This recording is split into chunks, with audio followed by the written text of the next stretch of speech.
mon sujet de ce matin s'appelle « Comprendre la louange ». Le but ici, c'est de finalement équilibrer nos notions autour de la louange et de l'adoration.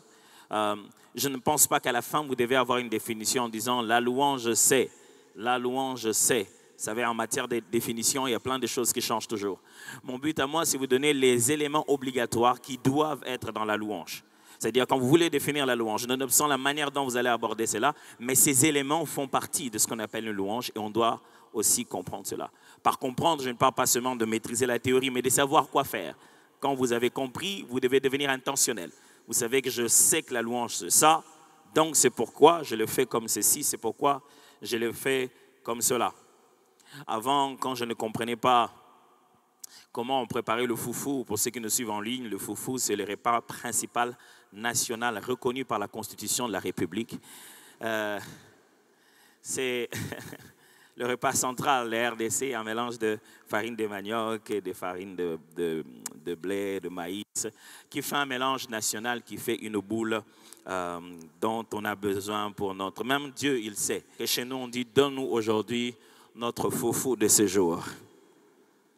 Alors, avant, quand je voyais ma mère préparer cela, et puis je n'étais pas très intéressé. Donc, lorsque j'ai commencé le scoutisme, on a commencé à nous apprendre la vie, devenir très pratique. Je suis devenu chef scout. J'ai commencé à m'intéresser beaucoup à tout ce qui est pratique, à tout ce qui est bricolage et tout ça. J'ai commencé à m'intéresser, à préparer. J'ai fait mon petit champ. J'ai commencé à héberger des cochons d'Inde. J'ai commencé à entrer dans cette vie-là. Donc, j'ai commencé à m'intéresser sur comment on prépare et toutes ces choses. Et c'est là que j'ai découvert que on devait chauffer de l'eau jusqu'à une certaine température. Et on pouvait prendre le maïs, si on le prépare avec maïs, parce que ça dépend des versions. Et avec maïs, on devait mettre dans l'eau et faire une bouillie. Et puis la verser dans l'eau chauffée en tournant pour que ça ne puisse pas se coaguler d'aussitôt ou bien se concasser. Je ne sais pas quel est le meilleur terme. Et puis après, au bout d'un moment, on devait attendre que ça chauffe suffisamment. Et ça a tellement chauffé que cette bouillie commence à donner un peu de mousse. Et alors, on va mélanger la farine de manioc. Et après, on va faire un bon mélange. Et il faut juste faire beaucoup d'exercices avec comment on appelle ce matériel? Malaxeur.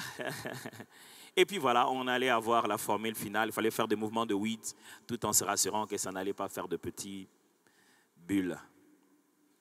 Jusqu'au jour où je suis arrivé et puis je l'ai trouvé qu'elle a chauffé l'eau, qu'elle ne mettait pas toujours la bouillie.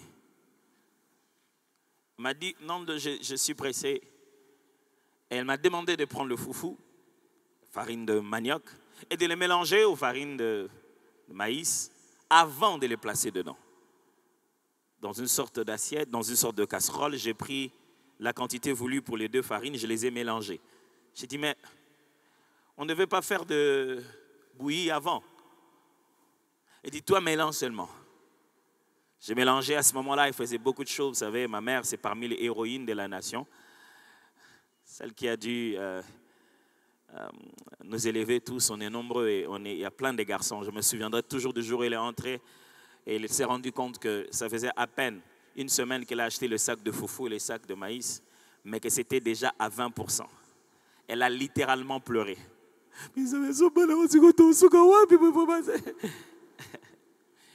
C'est pas qu'on était des tireurs d'élite, mais on invitait toujours des gens chaque fois qu'il fallait manger. Alors ce jour-là, elle devait encore préparer comme d'habitude 2 fois.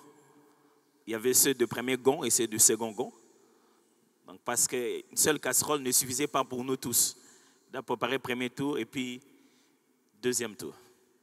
Elle devait faire tout ça là en même temps. En essayant de préparer les pondous de l'autre côté en même temps. Et elle m'a demandé de faire ça et j'ai mélangé. Et puis elle m'a dit, mets sur le feu. Elle a attendu que l'eau puisse bouillir suffisamment. Et j'ai mis sur le feu. J'ai mis dans cette eau. Je ne comprenais pas cette formule. Jusqu'à ce que ça bouillit suffisamment. Et la farine commençait à faire des mouvements de volcan. Des éruptions à l'intérieur. Vous ne comprenez pas de quoi je parle. Passez tout votre temps à jouer dans les... Soit vous avez un intérêt particulier ou bien vous avez vécu au home. Alors, je peux vous croire. Parce que les foufous de home, il n'y a pas de témoin pour savoir si ça s'est vraiment préparé ou bien on a fait quelque chose d'autre. Et à la fin, ça a bouilli suffisamment. Puis je l'ai vue. Elle est venue, elle a fait. Elle a fini. Il y avait du foufou. Je dis, mais ça aussi, ça existe. Qu'est-ce que j'essaie de vous dire? Quand vous avez compris le processus, vous savez exactement qu'est-ce qui est essentiel. Vous savez que vous pouvez changer de commencement, mais arriver à la même finalité. Et je le dis pourquoi? Parce que quelquefois, lorsqu'on parle de culte et de louange, nous nous sommes rendus très liturgiques. Parce qu'on ne comprend pas l'importance des éléments. On pense que on doit commencer par, bien aimé, quand on veut prier, disons merci à Dieu. Après avoir dit merci à Dieu, demandant qu'il nous pardonne après, invoquons le Saint-Esprit et prions pour ceux qui ne sont pas encore venus pour que le Seigneur précipite leur pas. Je n'ai jamais compris à quoi ça servait cette prière, franchement. Et puisque vous ne comprenez pas nécessairement à quoi servent tous ces éléments, vous ne savez pas comment le placer dans l'ordre qui convient pour la circonstance. Et à force d'essayer de prendre la liturgie du culte collectif et d'impliquer cela dans notre culte personnel, on n'arrive pas à mener une vraie vie de prière. Alors mon but ici, c'est de vous faire tellement bien comprendre le foufou que vous pouvez le préparer à la formule qui vous convient. Avec le temps, j'ai développé mes propres foufous, mais pour des raisons de droit d'auteur, je ne peux pas vous les expliquer ici. Parce qu'on comprenne très bien qu'est-ce qu'on veut dire louange pour qu'on le vive comme il se doit. Vous savez que depuis 3 semaines, nous lisons le même verset et je vais encore le lire. Romains chapitre 1. Je vais commencer à partir du verset 20 à 21. Romains chapitre 1, 20 à 21. Je vais le lire dans la version seconde, la version qu'on a d'habitude. En effet, les perfections invisibles de Dieu. Est-ce que les perfections invisibles, c'est concret ou abstrait? Pardonnez-moi pour tous qui détestaient ce cours-là à l'école. Les noms concrets et les noms abstraits. Les perfections invisibles, concret ou abstrait?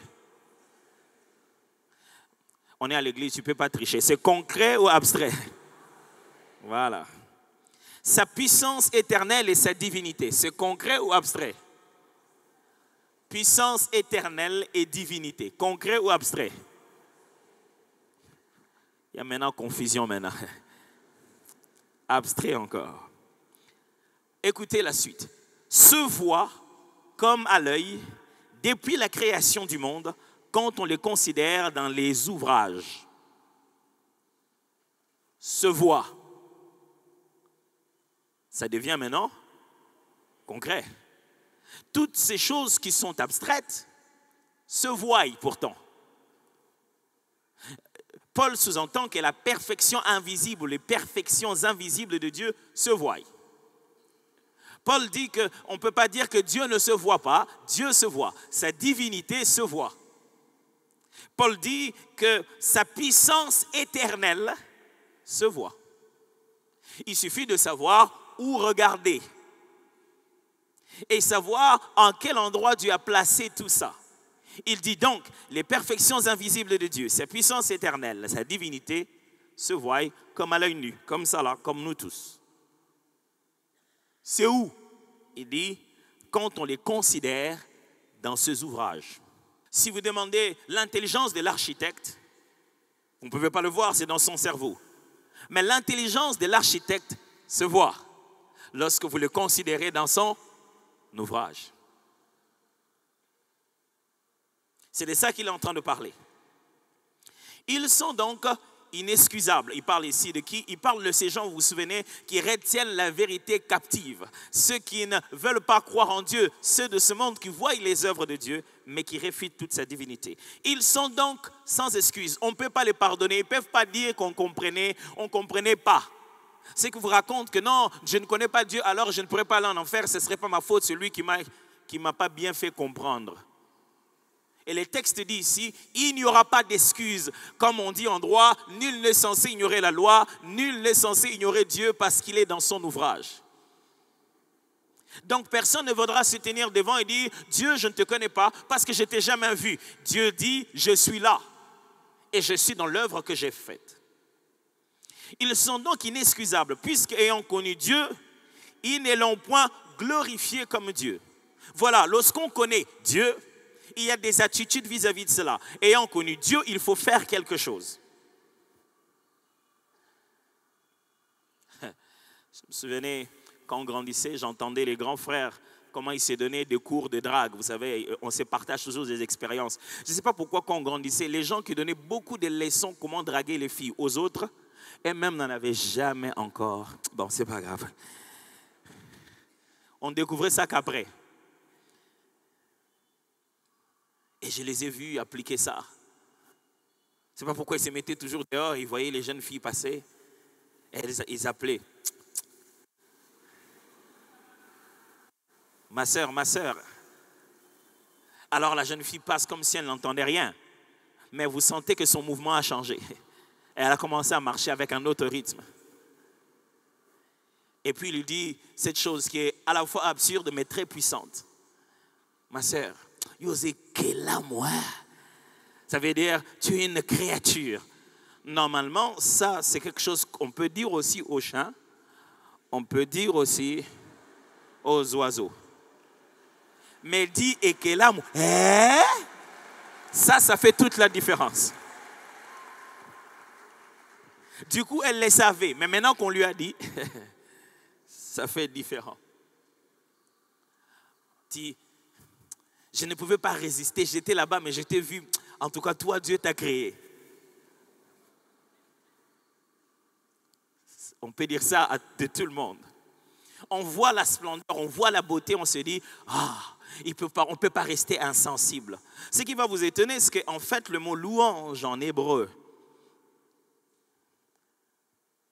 Hillel, duquel on a tiré louange chez nous en français maintenant et pris du grec et tout ce qu'il y a, signifie littéralement ce que je viens de vous raconter ici. S'exprimer devant la splendeur d'une beauté. Aujourd'hui, quand on voit les jeunes filles passer, on dit « Waouh !» Tu entends quelqu'un se moquer. On se dit, qu'est-ce qu'il a dit? Ma soeur, tu ne peux pas être comme ça, tu es waouh. Et c'est ça le mot Hillel, c'est-à-dire exprimer son... Je vais exprimer ça comme ça. C'est exprimer son scandale devant la beauté. Dire, waouh, c'est fantastique. Ce n'est pas penser que c'est beau, c'est exprimer. C'est dire, j'ai tellement vu que c'est tellement bien que j'ai exprimé. Du coup, les jeunes filles, quand elles passaient et que mes grands frères ne disaient rien, elles repassaient après. Comment je le sais? Parce que mes grands frères se parlaient entre eux et disaient, elle va repasser encore. Comme on n'a rien dit, elle va repasser. Et quelques minutes après, elle rentrait et elle revenait. Pourquoi? Ce n'est pas parce qu'elle ne sait pas qu'elle est belle. Parce qu'on n'a pas exprimé les éloges. Est-ce que mes frères tels qu'ils sont là, ils ne savent pas qu'il est belle, ils le savent. Mais dans cette affaire, on ne saura qu'on est apprécié que lorsque cela a été exprimé. Pas penser, réfléchir, intentionner. Non, exprimer. Et Dieu ici s'attend, puisque ayant connu Dieu, on devrait s'exprimer. Parmi ces expressions, glorifier comme Dieu, c'est-à-dire l'adorer, le voir tel qu'il est et dire ce qu'il est réellement. Puisqu'ayant connu Dieu, ils ne l'ont point glorifié comme Dieu et ne lui ont point rendu grâce. Quand on est devant une beauté, il y a quelque chose à rendre. Quand on est devant un wow, on lui doit quelque chose. On lui doit de l'appréciation, on lui doit des éloges, on lui doit. La beauté s'impose. Et la Bible dit, parce que Dieu s'est révélé dans la nature, on lui doit quoi? Glorifier en tant que Dieu quoi? Lui rendre des actions de grâce. J'aime bien le verbe qui précède action de grâce. C'est rendre. C'est-à-dire, on t'a donné et tu as rendu. On t'a donné l'expression de la grâce et tu rends des actions de grâce. Mais ils se sont égarés dans leurs pensées et leur cœur sans intelligence a été plongé dans les ténèbres. Remarquez qu'ils ne se sont pas égarés dans leurs expressions. Ils se sont égarés dans leurs pensées. Au lieu de s'exprimer, ils ont commencé à réfléchir et dans leur réflexion, ils ont été détournés.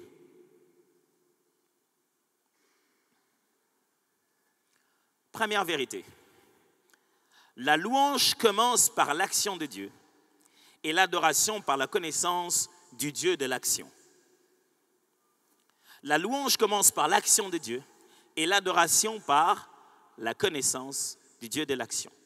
En essayant de comprendre la louange, j'essaie de faire un petit parallélisme avec l'adoration parce que j'ai passé tout mon temps la semaine à vous expliquer et à vous exprimer que veut dire l'adoration. Et en essayant de parler à la louange, j'aimerais bien de temps en temps faire une petite nuance avec la louange que j'expliquais durant toute la semaine.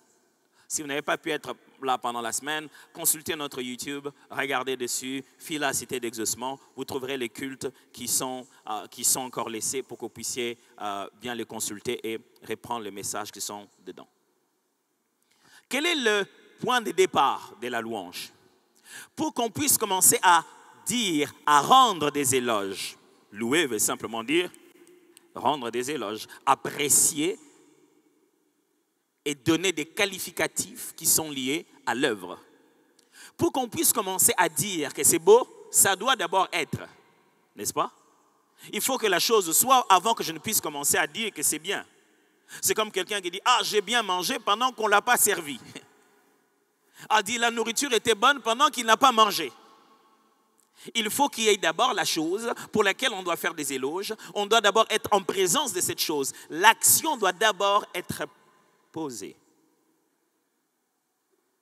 La louange tire son point de départ. On se met à faire des éloges parce qu'on est en présence d'une chose qui la mérite. Dieu doit d'abord avoir fait avant qu'on commence à donner des éloges vis-à-vis de cela.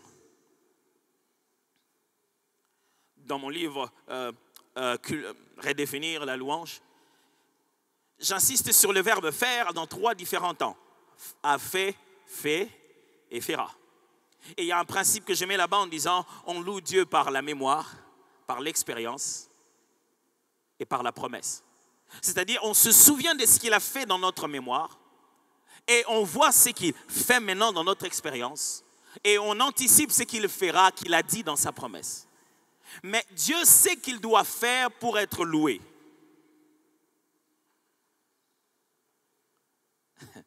Un jour, j'ai assisté à une conversation. Une amie à mon frère est arrivée, il arrive, ah, comment ça va, ça va. Depuis qu'ils sont là, il dit, vous ne m'achetez même pas un coca, rien du tout. Et il lui dit quelque chose en lingala que je vais traduire après. Il dit, ah, au Kimetamba, on te sait ta pompe, je te sommes le coca. Le quinoa, il a des réflexions. C'est-à-dire, tu n'as pas dépensé tes énergies, tu n'as pas fait des pompes. Pour quelle raison te payera un coca? Cette expression veut simplement dire, il n'y a rien pour rien, on ne va pas te gratifier pour un vide. On n'acclame pas le joueur parce qu'il court seulement dans le terrain. Vous avez déjà vu dans un match de football, tout le monde est en train d'acclamer le gardien parce qu'il est assis. Des fois, on a même des éloges, des presque éloges dans les terrains de football. Wow, wow, wow, aïe! C'est-à-dire que j'étais sur le point de te dire, aïe! Quand les joueurs commencent leur carrière de football, ils ont leur nom de famille. Après, on les oublie. On leur donne les noms qui sont liés à leur action. Ce nom-là, c'est ce qu'on appelle de la louange. OK? Alors, on appelle quelqu'un Roum. Surtout chez nous. Au Congo, chaque joueur a un autre nom. On trouve toujours, je me rappelle, on regardait la télé, Corando. C'est-à-dire que le gars, il était plus vite que le ballon. Il n'est pas venu nous dire, appelez-moi Corando. Il a couru et on a vu qu'il était Corando. Dieu sait qu'il ne doit pas s'imposer parce que la louange se mérite. Tu dois faire pour qu'on apprécie. Alors, avant de placer l'homme dans le jardin d'Éden, Dieu a commencé d'abord à faire des actions qui a précédé l'homme. Les jours où l'homme est sur la terre, il a déjà trouvé les perfections invisibles, sa puissance éternelle et sa divinité à l'œil nu, comme ça.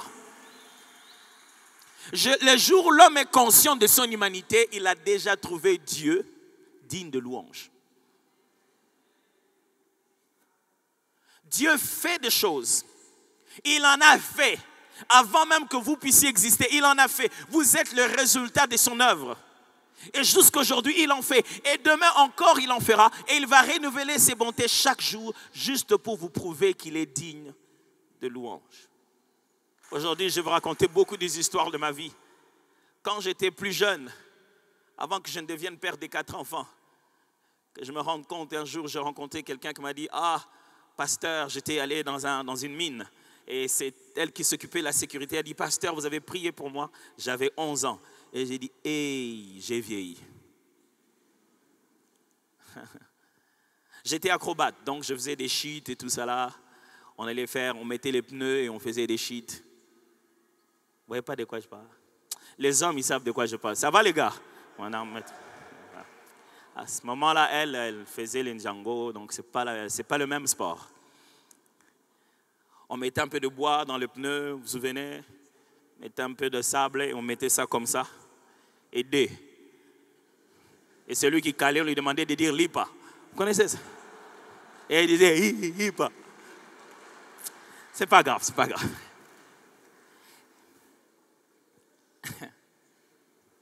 Et on faisait ces acrobaties. On venait, vous devez faire culbuter une fois. Et les autres sont en train de vous... Vous devez annoncer aux autres que vous voulez faire 2 maintenant pour qu'ils se préparent. Là, ils sont en train de vous louer. Ouais. On avait même des gens qui avaient des noms spéciaux. On avait même certaines acrobaties qui avaient des noms de leurs spécialistes. Kadima. Vous voyez que je suis un vétéran de la chose. Et tu devais annoncer à tout le monde, je vais faire 2. Et on court. Prends l'élan. Tu prends l'élan, tu cours. Pars, tu montes au maximum pour faire 2. Et si tu faisais 1,5, tu te ramassais le sable. Et tous ceux qui voulaient te faire des éloges, fouillaient d'abord. Waouh! C'est ce qu'ils ont pensé qui est arrivé à la croix. Quand Jésus mourait, ils pensaient qu'il a calé. Et ils ont commencé par fuir d'abord. 1, 2, 3 jours, on s'est rendu compte, les gars, il avait un plan. Il n'était pas en train de caler, il était en train d'accomplir tout ce qu'il fallait accomplir. Frères, nous les chrétiens, nous ne louons pas Dieu seulement pour la création, nous louons aussi pour l'œuvre de la croix, la merveilleuse récréation. Non, vous n'avez pas compris. Nous savons que Dieu n'a pas créé une fois, il a créé une deuxième fois qu'on appelle des nouvelles créatures. Nous ne louons pas que pour la première créature, nous louons pour la nouvelle création en Christ. À cette dimension, les perfections invisibles, la puissance éternelle et la divinité se révèlent différemment. C'est dans l'action qu'il y a la louange. Un jour, nous sommes allés manger quelque part chez un pasteur et après, il nous a raconté une histoire, vraiment un très mauvais moment. Il nous a raconté une histoire pendant qu'on était en train de manger à table chez lui. Il s'est rendu compte que c'était une nourriture très étrangère à nous, les Congolais. Alors, il nous a raconté une très mauvaise histoire. Et il nous dit, un jour, dans la maison d'un monsieur dont la femme priait et le monsieur n'était pas si converti que ça. Elle invitait beaucoup les hommes de Dieu. Et chaque fois, il venait manger. Après, le monsieur leur demandait, pasteur, comment est les repas? Il dit, non, ça va, très bien. Et puis, il se plaignait, bande d'hypocrites. Un jour, il y a eu un autre pasteur qui est arrivé. Il a dit, pasteur, comment va les repas? Il ne voulait pas aller à l'église parce que ces pasteurs-là venaient. Ils disaient que ce ne sont pas des vrais pasteurs. Et la dame a encore invité un autre pasteur. Elle a dit, son test à lui, c'était juste au moment de manger. Il dit, pasteur, comment va les repas? Il dit, en tout cas, je mange difficilement. Il dit, voilà finalement un qui est vrai. Ma femme ne s'est pas préparée. Et tout le temps quand vous venez manger ici, vous dites que c'était bien. Enfin, il y a un pasteur sincère qui peut dire que ma femme ne s'est pas préparée. Je vais venir dans votre église. Vous imaginez quel genre de tests nous, les pasteurs, nous subissons. Perdre une arme pour en gagner une autre. Vous ne pouvez pas vous mettre à dire à quelqu'un, « Ah, toi, tu prépares très bien. » Pendant que tous les jours, elle va acheter les samoussas. Elle doit mériter ses éloges, n'est-ce pas? C'est pour ça, le point de départ de tout éloge, c'est l'action distinguée. Cette action doit être si distinguée, si exceptionnelle pour que ça mérite les éloges. Et avant que nous puissions exister, Dieu s'est distingué. La preuve, fais ta propre terre. Si tu n'es pas d'accord, crée ta propre terre. Si tu veux entrer dans la catégorie de Dieu, crée ta propre terre. Frère, Dieu a agi, il agit et il agira. Donc, Dieu doit avoir été loué, être loué et on doit continuer toujours à le louer. L'adoration, elle, je vous l'ai dit pendant la semaine passée, que le point de départ, c'est le connaître. Vous vous souvenez? Vous adorez ce que vous ne connaissez pas. Et il ne faut pas juste connaître, il faut être connu de lui. Qu'est-ce que ça signifie? Dans l'adoration, je peux avoir mangé une belle nourriture, une très bonne nourriture dans un restaurant et je dis à tout le monde, vraiment mes compliments au chef. J'ai vraiment aimé, je ne sais pas qu'est-ce qu'ils ont, mais les noms dans les restaurants sont toujours longs et bizarres. Émincé de porc, sauté au truc farci, de tout cela. Quand moi je lis ça, je suis perdu. Je l'appelle seulement, je dis, quand c'est comme ça, c'est quoi? Vous savez, j'ai grandi dans les menus de Maléwa, c'est direct, clair et concis. Foufou plus pondou. Tu n'as pas besoin de t'imaginer ce que c'est. Et des fois, si tu ne comprends pas dans les Maléwa, on met les dessins. Et vous envoyez le compliment au chef en disant, j'ai beaucoup aimé le repas, mais vous ne connaissez pas le chef. On peut même vous donner son nom, on dit, chef un tel. Vous dites, ah, mais non, vraiment, chef, j'ai beaucoup aimé votre repas, mais vous ne connaissez pas le chef. Vous lui avez rendu de louanges. Mais l'adoration est une relation basée sur la connaissance de la personne. Vous dites, je veux voir le chef. Vous le saluez, chef, vraiment, je suis très content. Chef, est-ce que vous ne faites que ça dans la vie? Non, non, je ne suis pas que chef. Tu sais, je joue aussi au foot. Oh, c'est vrai. Oh, mais tu joues où à tel terrain? Oh, il faut qu'on joue au foot ensemble un jour. Donne-moi ton numéro. Tu lui donnes ton numéro. Après, tu l'appelles, tu dis, chef, est-ce qu'on se voit? Il dit, non, je suis déjà là. Tu remarques qu'il est ponctuel. Vous arrivez et tu te rends compte que c'est un bon joueur. Et pendant que vous jouez, il vous raconte l'histoire, c'est ses enfants ainsi. Demain, quand vous l'appelez, vous ne l'appelez pas pour manger. Maintenant, il y a une relation entre vous deux. Vous êtes attaché au chef, même si vous n'allez plus dans son resto. Vous connaissez le chef. Non plus à cause de la nourriture. La nourriture était le point de départ de votre connaissance, mais maintenant vous avez établi une relation avec lui. Les perfections invisibles de Dieu ont pour but, lorsqu'elles sont révélées, que nous puissions finalement établir une relation avec Dieu, qui lui dit, Seigneur, je ne suis pas là pour ce que tu as fait, je suis là pour qui tu es. Ça, c'est ce qu'on appelle l'adoration. Deuxièmement, la louange apprécie le bienfaiteur à cause de son geste. L'adoration devient son ami pour ce qu'il est. Je suis juste en train d'amplifier la même idée.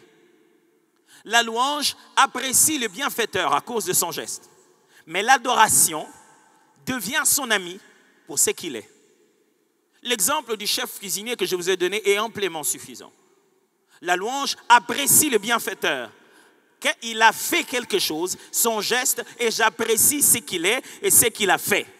Je ne dis pas seulement c'était très bien, je dis aussi vous êtes intelligent. C'est un attribut lié à l'action qu'il a faite. Mais l'adoration, une fois que la relation est établie, je deviens son ami à cause de son caractère. Pas à cause des attributs liés à l'action, mais à cause du caractère.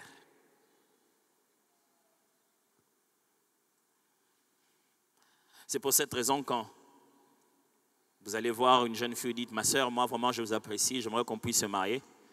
Et vous dites, donne-moi le temps de t'observer. Je dis, bah écoute, assieds-toi, je vais tourner alors, 365 degrés. C'est bon? Non, il dit, non, je vais te prendre le temps de t'observer. Ma femme m'avait dit la même chose en disant, donne-moi le temps de répondre. Elle a fait 40 jours et 40 nuits. Je ne sais pas, c'était prophétique ou quoi. J'ai compté les jours, elle en a fait 40. Je ne l'ai même pas laissé le temps d'en faire 40. Le deuxième jour, je commençais à l'accompagner chez elle tous les jours. Frère, il faut être clair sur ce que vous voulez. Je l'accompagnais tous les jours. Quel que soit l'endroit où nous faisons le concert, je la ramenais, j'ai rentré chez moi en allant par Cité Pumbu. Alors avant de faire des investissements comme ça non remboursables, vous devez être garanti.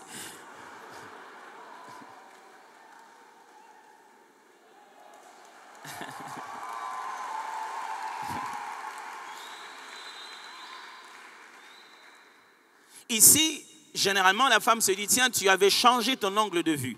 On se voyait comme des amis et à un moment, toi, tu as changé, tu as commencé à me voir différemment. Et toi, tu me l'annonces, je dois aussi essayer de changer et voir si ça marche. C'est ce qu'elles veulent dire simplement. Et ici, quand on regardait quelqu'un, il dit, quand je te regardais et tu venais m'accompagner, tu étais seulement gentil. Je vais dépasser les louanges parce qu'on va arriver dans l'adoration. Est-ce que quelqu'un comprend ça? Je vais dépasser les appréciations liées à tes gestes parce que je veux connaître ton caractère. Je vais maintenant poser d'autres types de tests pour savoir c'est avec quoi je vais vivre tout le jour. Parce que ce que tu fais, tu peux arrêter de le faire, mais ce que tu es, tu vas l'être tout le jour. Et donc Dieu pose des actions qui contiennent à l'intérieur quelque chose qui nous permet de savoir quel genre de personne il est. Maintenant, on veut devenir son ami. Je reste dans mon exemple. Quand les jeunes hommes, comment vous reconnaissez qu'on s'approche? Tu vois seulement que les frères commencent à te demander comment tu vas. Est-ce que tu dors? Vous savez, les SMS, on dit, est-ce que tu dors? Et on répond, oui. Franchement. Et toi? Moi aussi. Deux dormeurs en train de s'écrire des SMS. Vous sentez qu'il devient très attentif. Ou non, est-ce que je peux t'accompagner? Moi-même, je vais payer les transports, t'en fais pas. Bon, on n'amène pas les fleurs. Les fleurs, c'est trop flagrant. Mais on invite au resto. On dit, on a une petite fête chez nous, est-ce que tu ne peux pas venir? Tu sens que le gars commence à te poser des actes pour te montrer que je suis gentil, je suis prévenant, je veux savoir comment ça va. Il commence à poser des questions. Il commence à te poser des questions sur comment va ton frère un tel en citant son prénom. Il veut te montrer qu'il est intégré.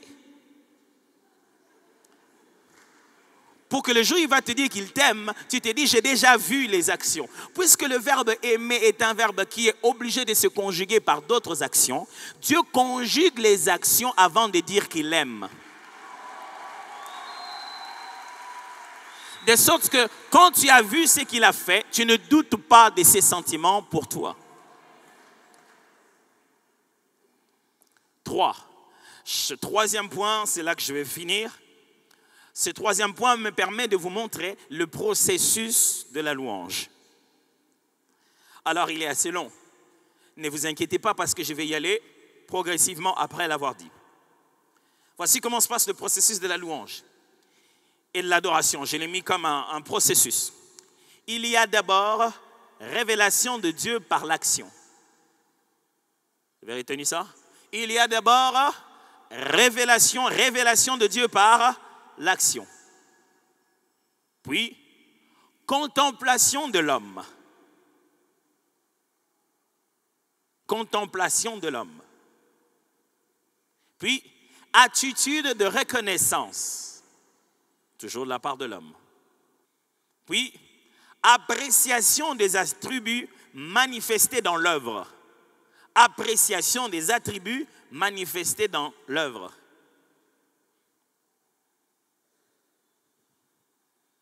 Puis, découverte de l'auteur.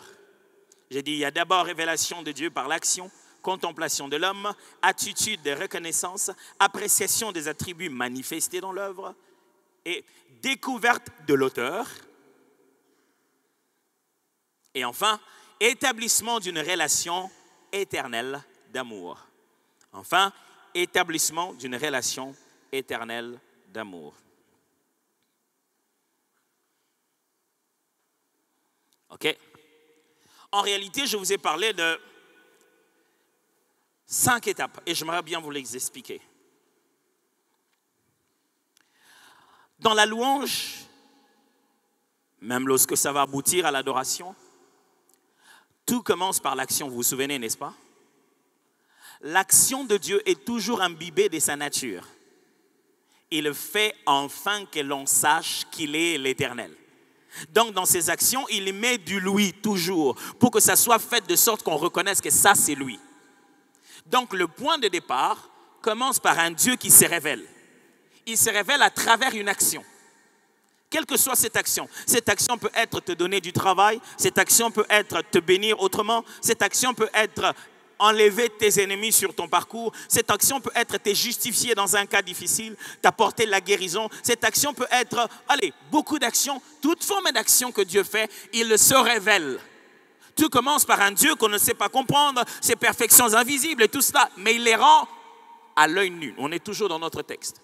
Il les rend à un niveau où tes yeux peuvent voir. Mon oreille a entendu parler de toi, mais non, mes yeux t'ont vu. Dieu fait de sorte que tu puisses voir. Et qu'est-ce que tu vois? Ce n'est pas lui, tu ne peux pas le voir, il n'a ni commencement ni fin, mais tu le vois à travers son ouvrage. Les perfections invisibles de Dieu, sa puissance éternelle et sa divinité se voient comme à l'œil lorsque nous le considérons d'après son ouvrage. Je crois qu'à la fin de ce mois, ce verset doit commencer à vous faire mal à la tête. Donc, tout commence par un Dieu qui se révèle. Alors, quand vous venez à l'église, mes frères et sœurs, le but des cantiques que nous chantons, c'est pour vous rappeler la révélation de Dieu. Ce n'est pas qu'il se révèle à ce moment-là. Il s'est déjà révélé, mais on trouve dans les cantiques un rappel de la révélation. Et même plus pour celui qui ne l'a jamais vu de cette manière-là, que le cantique le serve de point de révélation. Alors dans le cantique, ne vous attachez pas qu'à la partie que vous aimiez avant. Parce que dans un même cantique, quand Dieu change sa façon de se révéler, vous tombez amoureux d'un autre couplet. Ça vous est déjà arrivé?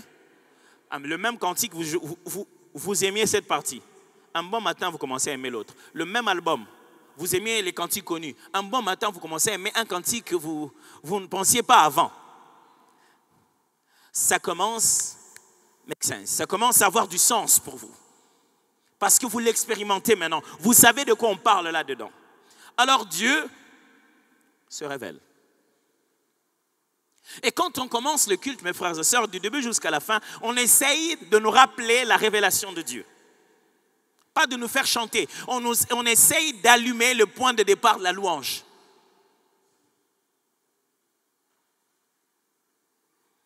Première étape, révélation de Dieu. C'est-à-dire pour qu'il ait louange, il faut d'abord que Dieu fasse sa part. Il faut qu'il se révèle, sinon il n'y aura rien. Or, Dieu a fait sa part depuis le commencement. C'est ce que j'essaie de vous expliquer ici. S'il ne l'a pas fait chez vous, dans le bureau ou le besoin matériel que vous l'avez, il l'a fait dans toute la création. Avant que vous puissiez venir ici, avant qu'on dise, bien aimé, nous allons louer Dieu. Si vous dites, qu'est-ce qu'il a fait? Dans quoi il s'est révélé? Je continue toujours à attendre. Il m'avait promis, il n'a rien fait.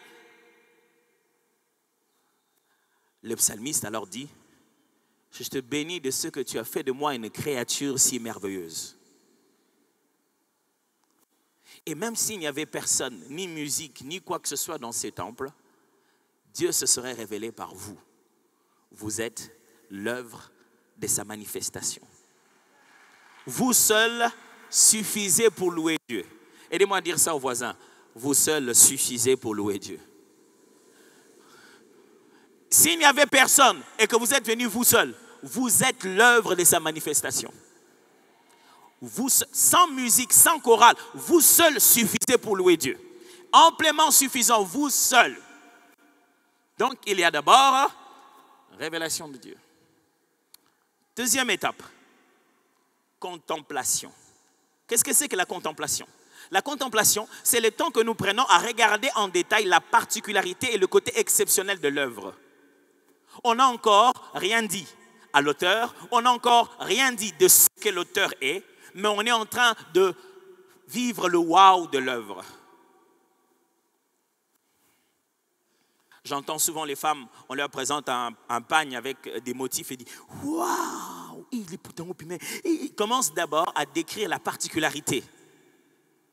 C'est après qu'il va dire « Isanin, Isa Woodin ou Isa Vlisco ?» Je ne sais pas si c'est la même chose même. Pardonnez mon ignorance. Wax, ça je dois retenir parce que c'est dans toutes les dots. Alors, wax hollandaise et wax anglaise. Et wax qui vient de Brazza. Donc ça, si tu as payé ta dot, tu sais d'où ça vient, où on va. Mais qu'est-ce que l'on fait lorsqu'on est devant une œuvre? La première chose, ça s'appelle de la contemplation. C'est-à-dire, tu regardes dans les détails ce qui fait de cette œuvre quelque chose d'unique. Et vous savez pourquoi les gens ne louent pas bien à l'église? Parce qu'ils sautent la contemplation. La contemplation est l'étape qui te donne du contenu. Si tu ne sais pas quoi dire dans la louange, c'est parce que tu n'as pas bien contemplé l'œuvre. Quelqu'un m'entend?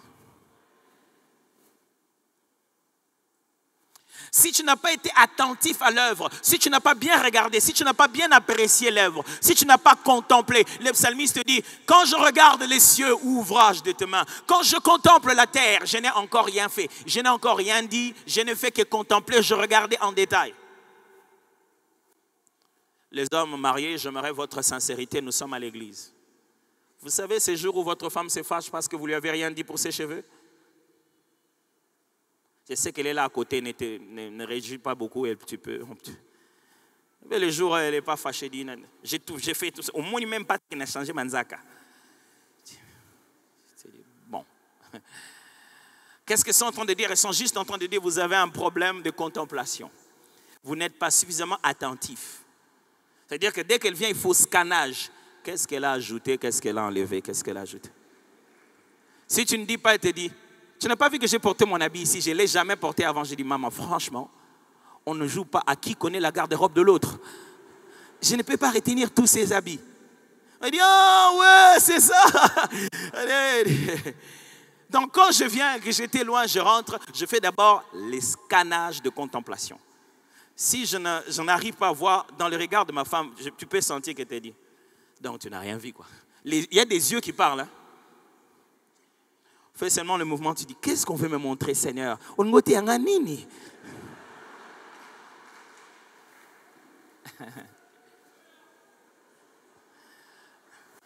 Non, il y a quelque chose qui me fait toujours très mal avec les femmes. Je trouve que vraiment, pourquoi Dieu il a fait ça? En fait, les femmes sont beaucoup plus intelligentes que nous. Elles sont le modèle avancé de l'être humain. Quand l'homme avait besoin de secours, et qui avait besoin de la force spéciale pour le secourir à gérer l'humanité, Dieu a envoyé la femme. Les femmes ne sont pas notre faiblesse. Elles sont la force dont on avait besoin pour équilibrer l'humanité. Ok. Vous voyez que les hommes ne disent rien du tout. Qu'est-ce qui se passe au moment de la contemplation? On doit être observateur. C'est pourquoi certaines églises, moi-même ça m'est arrivé quelquefois au début de ma foi, on a arrêté la louange. Bien aimé, arrêtons d'abord. Je vois que vous ne comprenez pas. Qu'est-ce qu'on veut dire? Je vois que vous n'entrez pas dans les détails de l'œuvre. Frère, si tu vas avoir quoi dire dans la louange, il faut que tu réfléchisses en détail sur la particularité de l'œuvre. C'est pourquoi la louange ne commence pas d'abord en esprit, elle commence dans la mémoire. Elle est d'abord de l'intelligence. Mon âme loue l'Éternel et n'oublie aucun de ses bienfaits. Il ne parle pas même au Saint-Esprit, il parle à son âme à lui. Il dit, mon âme loue l'Éternel. Et deuxièmement, fais l'exercice de ne pas oublier ses bienfaits. Il dit, n'oublie rien, c'est-à-dire c'est de l'intellect. Quand on est en train de louer Dieu, on utilise notre capacité intellectuelle d'observer. On se souvient, on rentre en détail, on regarde même certaines choses qu'on n'observait pas quand on grandissait, on les observe. Et c'est ce qu'on appelle de la contemplation. C'est à ce moment-là qu'on dit, oh Seigneur, quand je me souviens quand j'étais petit, Seigneur, comment on n'avait rien, mais on vivait toujours. Tu n'as encore rien dit. Ce n'est pas encore de la louange, mais c'est de la contemplation. C'est là qu'il faut commencer. Et vous savez, celui qui manque la bonne contemplation finira par être ingrat. L'ingratitude vient du fait qu'on n'a pas bien contemplé notre don. Si tu regardes avec détail ce qu'on t'a donné, tu changeras d'attitude.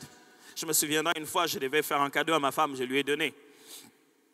Elle a beaucoup aimé, elle a été très touchée. Mais je ne sais pas l'erreur que j'avais commise, j'avais laissé la facture dedans. Quelques jours après, on avait déjà fini, c'était fini. Quelques jours après, j'arrive, elle me reçoit avec un autre sourire, avec « Oh chérie, vraiment !» J'ai dit « Nasalinini ». Vous savez, dans ces choses, on s'est tellement culpabilisé qu'on s'est dit « J'ai encore fait quoi ?» Oh chérie. J'ai dit, qu'est-ce que me vaut toutes ces appréciations de la sœur Chilo? On m'a dit, j'ai vu la facture qu'il y avait dans le... Oh, chérie, ça t'a coûté tout ça? C'est là que j'ai dit, bon, mais...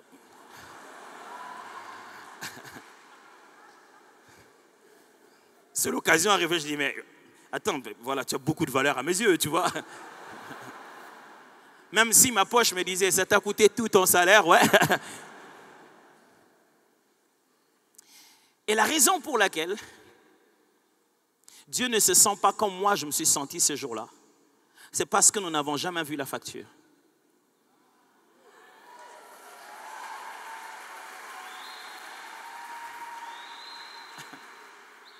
Si tu savais ce que ça coûtait à Dieu de donner son fils à la croix de Golgotha, et qu'il soit en train de dire Eli, Eli, lama sabachthani.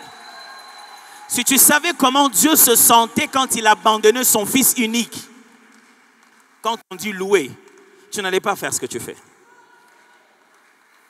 Tu n'as pas vu la facture, c'est pourquoi tu es comme ça. Tu ne sais pas ce que Dieu a investi. Tu ne sais pas ce que Dieu a fait. Si tu contemplais dans les détails les efforts que la personne a fournis pour te donner ce qu'il t'a donné. Quelle est la force de l'œuvre d'art? Tu vois une œuvre d'art qui est faite de quoi? Des clous. J'ai vu une belle œuvre d'art. Quelqu'un a pris des clous, il les a mélangés et il a fait une statuette. Des clous. Tu regardes, tu te dis, waouh, ça lui a pris combien de temps de mélanger des clous? Des clous. D'autres, ils l'ont fait avec des bouchons. Je dis, ça n'a pris du temps. Quand tu vois l'effort fourni, tu apprécies différemment l'auteur. Frères et sœurs, passons du temps dans la contemplation. Les cantiques que nous chantons, c'est pour que tu commences à réfléchir, à te rappeler, à aller en détail. La contemplation est importante. Ne la dépassez pas. C'est après la contemplation que vient les actions de grâce. Quand tu as vu que c'était exceptionnel, la première chose à dire, c'est merci. On n'a pas encore commencé la louange, hein? On est encore que dans les actions de grâce. La première chose à dire, c'est pourquoi il y a merci et merci. Tout cela dépend de quoi? De la contemplation. Il y a quelqu'un qui te dit, ah, merci beaucoup. Mais après, quand il se rend compte qu'il il va avec... Il y a quelqu'un à qui on a donné des petites pièces de monnaie, des anciennes pièces de monnaie. Il a dit, oh, merci beaucoup, c'est très intéressant, merci beaucoup. Et il a dit merci en pensant que c'était un élément décoratif. Il a pris ça, il l'a mis dans son bureau et tout. Il y en avait 10 comme ça, c'était joli. Et un vendeur aux enchères est passé par là et a dit, waouh, mon cher, je ne savais pas que tu étais autant riche et que tu exposais autant ta richesse. Il dit, de quoi? Il dit, mais ces pièces, non, ce ne sont pas des pièces d'aujourd'hui, ce sont des vieilles pièces.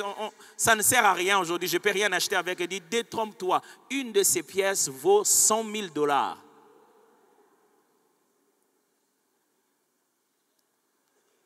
Quand Dieu te donne une chose et que toi tu pensais que c'est pour une autre chose, tu n'apprécies pas ça bien. Quand Dieu te donne la taille, tu te dis que tu es courte. C'est pourquoi tu n'apprécies pas ça bien.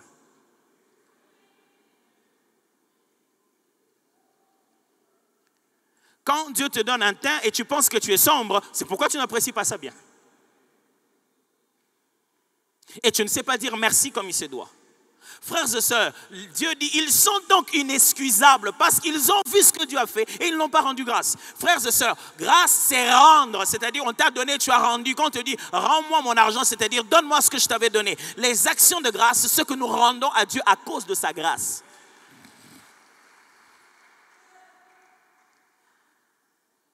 Vous êtes sans excuse si vous venez au culte et vous dites que la musique ne vous a pas permis de louer. Ah, ça signifie quoi? Ça signifie que Dieu ne s'est pas révélé, ça signifie que tu n'as pas contemplé, ça signifie que tu n'as pas rendu grâce. Et tout ça, c'est la louange qui doit c'est l'équipe de louange qui doit te faire ça. Est-ce qu'ils étaient avec toi au travail? Est-ce qu'ils étaient avec toi à la maternité pour le premier, le deuxième, le troisième de tes enfants? Est-ce qu'ils étaient le jour où le Seigneur t'a donné cette voiture avec laquelle tu es venu ici? Pourquoi tu leur donnes la responsabilité de bâtir? Révélation, contemplation et action de grâce. C'est après qu'on ait dit merci qu'on commence maintenant à dire les qualités qui sont derrière l'acte. C'est ce qu'on appelle maintenant la louange. On commence à faire des éloges. On dit, waouh, tu es gentil. Tu prépares bien. Tu es belle. Là maintenant, ça devient des éloges. C'est ce qu'on appelle la louange. Quand tu entres à l'église, on dit, oh Seigneur, tu es tout puissant. Basé sur quoi? Élabore maintenant. Quand tu dis Seigneur, oh mon Dieu, tu es tout puissant. Oh, je te bénis, tu es glorieux, tu es merveilleux. Tu dois maintenant commencer à étendre ta dissertation. Où est-ce que tu as vu ces merveilleux-là? Il l'a commencé où? Père, tu t'es révélé ici.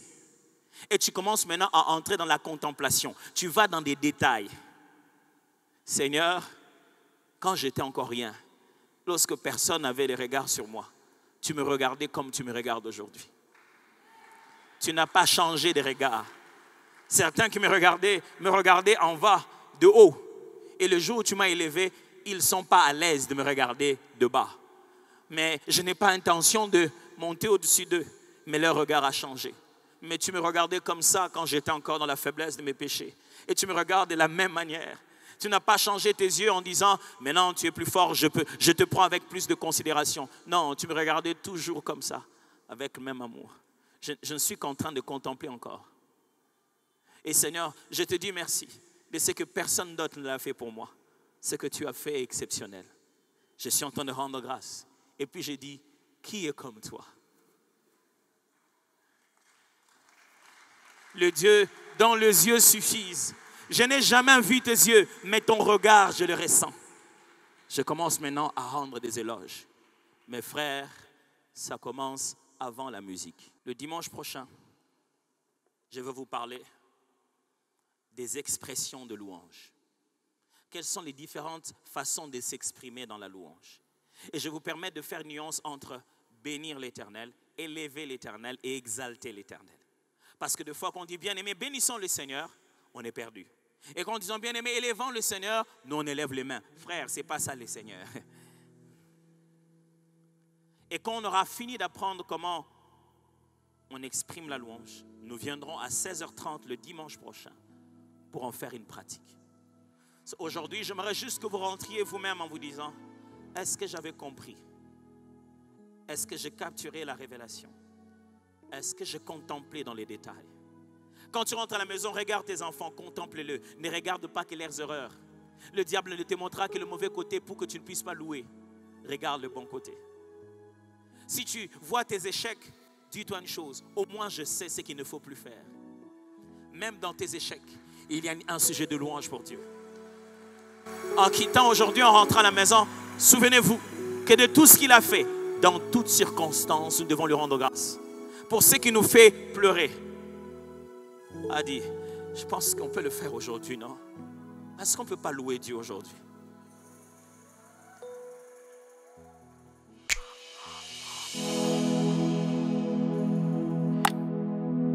Shalom bien-aimés dans le Seigneur. Je voudrais vous parler de ce que le Seigneur a mis dans mon cœur pour ces dimanches pendant ce mois de janvier. Il voudrait que nous puissions partager ensemble sur le fait de cultiver une vie de louange. La louange, c'est le cœur même de notre relation avec Dieu. Mais voyez comment, au culte, les uns pensent que nous dansons seulement et ils ne sont pas censés le faire. Les autres pensent que ce n'est pas obligatoire d'élever les mains et ils ne se sont pas habillés pour. Et certains ont passé toute une année sans jamais avoir à se prosterner à terre. Et d'autres pensent que donner les offrandes, c'est une affaire qui va arriver si on en a à la poche ce jour-là ou pas. La louange est une vie que l'on doit vivre avant d'arriver au culte. Et la louange est une vie que nous devons vivre et exprimer pendant le culte. Mon rôle à moi, en tant que votre pasteur, c'est de me rassurer chaque fois que la religion n'a pas commencé à établir un système qui emprisonne l'adoration. L'adoration ne doit jamais être emprisonnée par la coutume de la religion. Il ne faut pas qu'on fasse de l'église, il ne faut pas qu'on fasse comme on fait à l'église, il faut qu'on loue Dieu comme une vie réelle. Je prie Dieu que la prochaine fois qu'il vient dans nos cultes de dimanche, il se dise, je vais aller à Fila parce que là-bas au moins on va me louer comme il se doit. Et que Dieu, quand il regarde les membres de Fila dans la vie, à gauche, à droite, là où ils sont, il se dise, ceux-là, ce sont des gens qui savent louer et adorer Dieu. Et c'est cela mon objectif, exposer chaque personne à la parole de Dieu et à l'œuvre de son esprit, afin que la vie de louange se manifeste dans chacun d'entre nous. Que Dieu vous bénisse.